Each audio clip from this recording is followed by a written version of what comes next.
en fait, à présenter la vision, parce que c'est eux qui font la vision, c'est eux qui font les plans d'action, et c'est eux qui font l'association. Merci.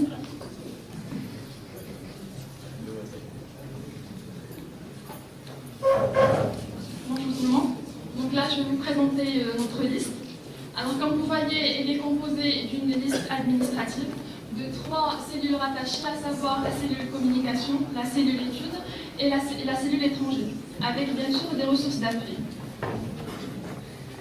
Pour ce qui est des caractéristiques principales de notre liste, il y a tout d'abord une bonne répartition sur les promotions, une expérience dans le BDE et les activités des étudiants, une forte expérience au sein de l'ancien bureau de la UNCIAS, une forte expérience associative générale, un réseau associatif et relations très important, une présence dans plusieurs villes du Maroc et à l'étranger, et puis aussi une diversité des centres d'intérêt et des compétences.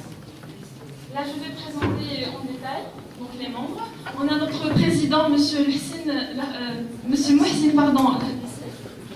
On a également Monsieur Moustapha Moutoud comme vice-président. Monsieur Omar Marad comme secrétaire général. Monsieur Mohamed Oulaïch comme vice-président général. Vice-secrétaire général, pardon. Monsieur Mehdi Lotfi comme trésorier. Monsieur Youssef Bali comme vice-trésorier. Mademoiselle Latfa Abeda comme responsable de commission communication. Monsieur Labib Fnejero comme responsable de commission études. Monsieur Walid Lalaoui Mani comme coordinateur nord-étranger. Monsieur Khalid Aït comme coordinateur sud. Monsieur Oussama Al-Mayami comme coordinateur est. Monsieur Mohamed Fadel Aït Salem comme membre de la cellule communication. Mademoiselle Zayn Moudrik comme membre de la cellule communication aussi. Mademoiselle Nawal Riyad comme membre de la cellule études.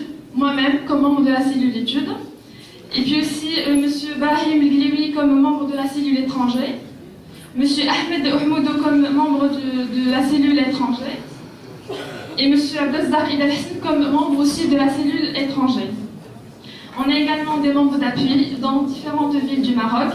Et vous voyez tout le monde, ça veut dire qu'on invite toutes les personnes qui veulent mettre la main à la pâte, qui veulent s'impliquer pour nous rejoindre. Et donc voilà, on compte sur vous.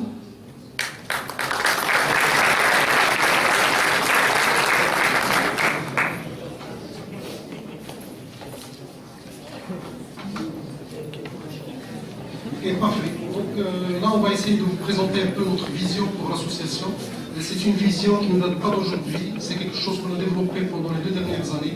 On a essayé de travailler dur pour diagnostiquer quels sont les problèmes et proposer des solutions intéressantes pour les lauréats. Alors, la présentation, elle va être selon ce plan que vous voyez. Alors, juste un rappel, ce qu'il faut noter, c'est que la communauté des lauréats elle se présente avec une certaine diversité. Généralement, on peut diviser en fait les lauréats en 3 grands groupes importants. Donc un groupe qui sont les dévoués. Donc les dévoués, ça représente généralement de 10 à 20% des lauréats. C'est des gens qui sont toujours là dans tous les événements. Alors, dans certains cas, ça peut être beaucoup moins que les 10%, mais c'est des gens qui sont là, qui veulent aider, qui veulent supporter à différents niveaux de participation. Après, il y a les désintéressés, donc ceux-là, il ne faut pas y compter dessus, parce que généralement, ils ne sont pas là et ils sont complètement déconnectés de l'activité de l'association. Et puis, il y a les pragmatiques qui représentent la majorité, et ces pragmatiques, en fait, ils ont des questions qu'ils posent et qui sont tout à fait légitimes. Qu'est-ce que j'ai à gagner à participer et qu'avez-vous fait pour nous? Et en fait, c'est 70% à 80% des lauréats que nous voulons adresser, entre autres, dans notre programme. Alors, un petit diagnostic par rapport à la participation des lauréats. Je crois qu'il y a eu plusieurs expériences dans les bureaux précédents, et donc il y avait un ensemble de points qui ont été relevés à partir de ces expériences. D'ailleurs, l'expérience des membres de la liste dans différents bureaux de l'association a permis de ressortir avec un diagnostic. Alors, je vais passer les points forts, parce qu'il y a quand même des points forts, mais je vais principalement focaliser sur les points faibles. Donc, effectivement, il y a un grand nombre de lauréats qui ne participent pas parce qu'ils se sentent peu ou mal servis par l'association. Il y a également des lauréats qui veulent participer, mais qui manquent d'encadrement. Il y a des lauréats qui ont beaucoup d'expérience, qui peuvent apporter un plus, mais par contre, qui n'ont pas suffisamment, qui ne veulent pas s'engager sur la durée. Ils peuvent s'engager sur 1 mois, sur 2 mois, sur un événement, sur une activité, mais pas pour la durée. Et il y a également, une insuffisance en termes de rayonnement extérieur de l'association. L'association n'est pas très connue, n'est pas présente dans les médias, et ça fait que les lauréats ne sont pas toujours présents. Et puis, il y a l'éloignement géographique qui rend difficile la participation dans certains cas. Alors, par rapport à ces problématiques, il y a un ensemble de propositions qu'on a faites et donc qui ont tendance à résorber les problèmes qui ont été cités. Donc, l'une des choses importantes à retenir, c'est qu'il faut se focaliser sur le service aux lauréats et aux futurs lauréats qui sont les étudiants. Il faut adopter une démarche participative, donc ça c'est très important, parce qu'il y a beaucoup de lauréats qui ont du potentiel, qui veulent faire beaucoup de choses, mais par contre, ils veulent juste avoir l'encadrement, ils veulent juste avoir le soutien, le support nécessaire pour le faire. La capitalisation sur les projets réussis, différents niveaux de participation, ça c'est fondamental, c'est très important par rapport à la démarche, c'est qu'il ne faut pas supposer que tout le monde a la possibilité de s'engager pendant 2 ans et dans la durée. Il y a des gens qui peuvent très bien fournir un effort énorme, mais pour un événement, sur une activité, pendant une certaine période.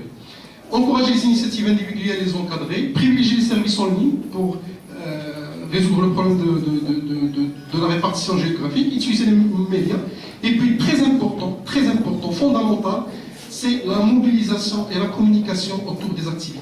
La mobilisation et la communication autour des activités, et je crois que c'est le défi, d'ailleurs, si c'est l'a bien dit tout à l'heure, c'est le défi de la mobilisation. Et cette mobilisation, c'est quelque chose qui se construit dans la durée. Et donc, derrière, quand on va voir les plans d'action, on va voir comment on va essayer de résoudre ce problème. Alors, par rapport au travail du bureau, également, des problèmes qu'on a pu relever. Généralement, le travail est assuré par une équipe réduite. Des fois, c'est tellement réduit que ça devient une seule personne. Le travail du bureau souffre d'un ensemble d'insuffisances, notamment le fait qu'il n'y a pas suffisamment de ressources humaines et financières pour supporter les activités. La communication interne existe, mais n'est pas nécessairement suffisante. Puis la communication avec le lauréat est défaillante.